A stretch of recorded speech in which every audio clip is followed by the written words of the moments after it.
From Forbes breaking news, Gavin Newsom pummeled by Kevin Kiley for doing the most damage during Rona. My name is Eric. This channel is called Report and Opine. Please like, comment, share, subscribe, all that fun stuff. I'm absolutely begging you. I'm begging you, please. Come on, please. It's free for you, helps me a lot. But if you want to help me even more and spend a little bit of money, go ahead and buy my book, New York City 2020, Gotham Unglued. It is available on Amazon.com, and that link will be in the description. We're going to continue on our side of the aisle. If the gentleman from California is ready, I will recognize him. Thank you, Mr. Chair. At this point, there's really no room for reasonable debate that the extreme and extended lockdown and school closure policies were a historic mistake. And in light of this... Yes, absolutely true. I mean, it goes through so many walks of life, right? Like the businesses, the schools, the gym. I mean, it was nonstop. And we saw Wesley Hunt, and we saw Josh Hawley, and now this guy, Kevin Kiley, who I don't know too much about, but I think he's a common sense Californian, and hopefully, I'm hoping that he's going to absolutely mop the floor with scumbag greaseball, bang your wife, Governor Gavin Newsom. That's it. You see two basic tactics for those who are responsible for these policies. The first to say, well, we just didn't know at the time. So here's a quote from perhaps the individual who did the most. Which is crazy. Oh, they didn't know. They do. They constantly like to say that. And I'm like, well, how did I know? Right? I was just living in an apartment in Flatbush, Brooklyn. And can't say I knew 100%, but I was like, this is not really adding up. So for them to say, well, we did the best with what we had. Well, you created falsehoods and then foisted that upon everybody. Most damage during COVID of anyone in the country, if not the world, and that's the governor of California, Gavin Newsom, who recently said on Meet the Press, I think we would have done everything differently. I think all of us, in terms of our collective wisdom, we've evolved. We didn't know what we didn't know. We're experts in hindsight. So, Dr. Ladapo, you're the Surgeon General of Florida. My question for you is how... Well, what? Oh, this is actually perfect. And I remember when Wesley Hunt was talking to Joseph Ladapo, and I remember thinking, well, we should present these facts to more Democrats. And for the second time now, Forbes breaking news has thousands of videos, but this is actually fairly recent. And now they have Ladapo, Newsom, and Kevin Kiley in the same room. I'm actually very excited for this. Get the popcorn out. How did you and the governor of Florida manage to time travel into the future and gain access to knowledge and wisdom that is only available to the likes of the governor of California? I already love this. And this is when, this reminds me of when Wesley Hunt asked Ladapo, well, I don't know, I'm no doctor, but were the left and the Democrats, were they immune to Rona? Right? They were protesting. How was it different? But again, I digress. I'm sorry. In retrospect. Right. Thank you for your question. What was different with the policies that the governor enthusiastically endorsed and frankly had company in every state, just about with the exception of a few, including Governor DeSantis, was that those were actually not classic public health principles. These are published studies and published papers about how to approach pandemics and public health crises. And one of those principles is to, as much as possible, help people maintain their normal routines. Old published papers state very clearly that the benefits, if any, of things like forcing people to stay home are unlikely to be realized. This is not new knowledge. This is old stuff, but unfortunately, none of it was followed when the COVID-19. Yeah, they used it. It was a tool of the corrupt regime trying to create hysteria and at least, domestically, certainly get rid of Orange Man bad. But of course, it was a much larger worldwide takeover because there might be somebody or something behind the curtain that's trying to ruin it. There's a story that the New York Post ran recently that, just sounds so stereotypical, like just a regular conservative right-winger with a selfie on Facebook, wrote that Soros is paying Palestine protesters to destroy colleges across the country. And it's like, it's so obvious. You think that it can't be true. It can't still be happening, but it is. 19 pandemic started. Well, thank you for your common sense and science-based policies. Millions of people, particularly kids in Florida, are much better off because of it.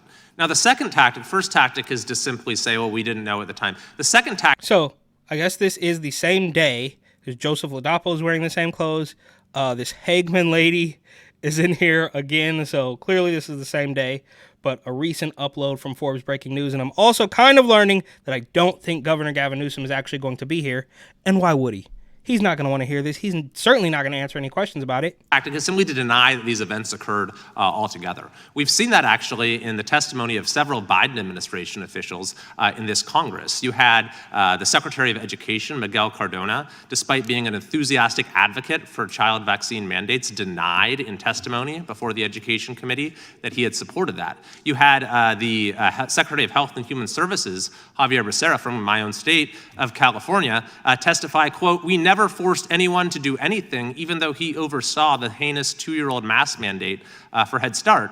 And perhaps most incredibly, you had Douglas Parker, the head of OSHA, also from California, who was responsible for the Biden administration's attempt to institute a vaccine mandate on 70 million Americans, who flatly denied in testimony before our committee that that had occurred. So it's this attempt, sort of like the memory hole that they have in 1984, to simply pretend that these events never occurred, or that it was all a bad dream. So Ms. Dillon, you lived through what I lived through in California. You fought back as valiantly as anyone in our state against these abuses for the sake of sort of preserving our historic memory of what life actually was like in California during this period. Yeah, and I remember it. I remember it vividly. In fact, I was furloughed from work and just explored the entirety of New York City and got off at train stops that I had never been to. And before I knew it, had a book. I didn't set out to create a book. I didn't say, oh, I'm going to make a coffee table book. But after thousands of photos and 2 iPhones full of pictures, because I'm too lazy to sign up for the cloud or whatever, photos all over the place. I have a great documentation. I can almost remember exactly where every single photo was taken. 260 full color pages, front and back, 8.5 by 11, New York City 2020, Gotham Unglued. Go ahead and buy that. But my point here is, yeah, I am not ready to let them gloss over this. That's the point. And also a book plug. Could you just give us a few snapshots of sort of some of the worst abuses that we all had to endure? Well, thank you, Congressman Kiley. And by the way, you were also a fellow warrior in that battle and went to court to challenge our governor. I appreciate that as a fellow lawyer. Okay, Harmeet Dillon, she seems pretty based as far as I know. And yeah, I don't want to toot my own horn here, but I literally filed suit against scumbag mayor, I should say, Comrade Warren Wilhelm, Bill de Blasio, for protesting before the world knew the name George Floyd, and was arrested inside, less than an hour and put in a paddy wagon and taken to the station where an NYPD officer put a mask on my face 3 weeks before the protesters were allowed to run roughshod. They destroyed Flatbush. They destroyed the entirety of Lower Manhattan. I mean, you can see a bunch of those pictures in the book. I still have them. I got to figure out a good way to expose that once again, because it's crazier now looking at than it was then. It didn't make sense then, but now it's even more extreme. So yes, I just want to go on record here and say I was kind of fighting that too. To me, the absurdity that certain people could cross county lines during the pandemic, but our governor forbade the rest of us from crossing county lines unless we had an essential purpose is one of those crazy issues. The fact that you needed a vaccine. And Cuomo, of course, issued a curfew, right? And we all remember you got to wear a mask to go into a restaurant, but when you sit down to eat, you could take it off. And that was before you had to show your paperwork to get into the Applebee's. Passport to eat in restaurants well into the pandemic, when in fact Governor Newsom with glee ate in the French Laundry restaurant that was cut off from the rest of us. The fact that Governor Newsom and other wealthy California elites were able to educate their own children in their backyards in pods and relegated the most vulnerable members of our society, inner city children for whom English is a second language in Los Angeles County, to destroyed careers in education, to a lifetime of less earning and less liberty, really, is an outrage. Yeah, and they wanted to make sure that those kids would be 2, 3, 4 years behind. So when they're all stupid, they can just pump them full of LGBTQ plus BBQ CIA or whatever propaganda, and then tell the schools they had They had to teach that. Otherwise, the districts would face fines of up to $1.5 million. This is all part of the plan. And everyone just simply wants to say, whoa, well, mistakes were made, we did the best we could at the same time. In fact, there were different rules for the elites in California and different rules for the rest of us.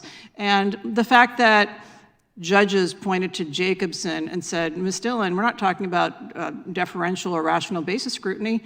No scrutiny is due to the government's action in shutting us down. And so my fear as a civil rights lawyer is that with the snap of a finger or the stroke of a pen, the very same civil liberties catastrophe could happen to us again unless Congress takes action to right that wrong. Okay. Well, another good example of rehashing the Rona hypocrisy and hysteria, but there's a little bit of clickbait here because I thought, silly me, thought Governor Scumbag Greaseball Bang Your Wife Gavin Newsom was going to be here, but he's not.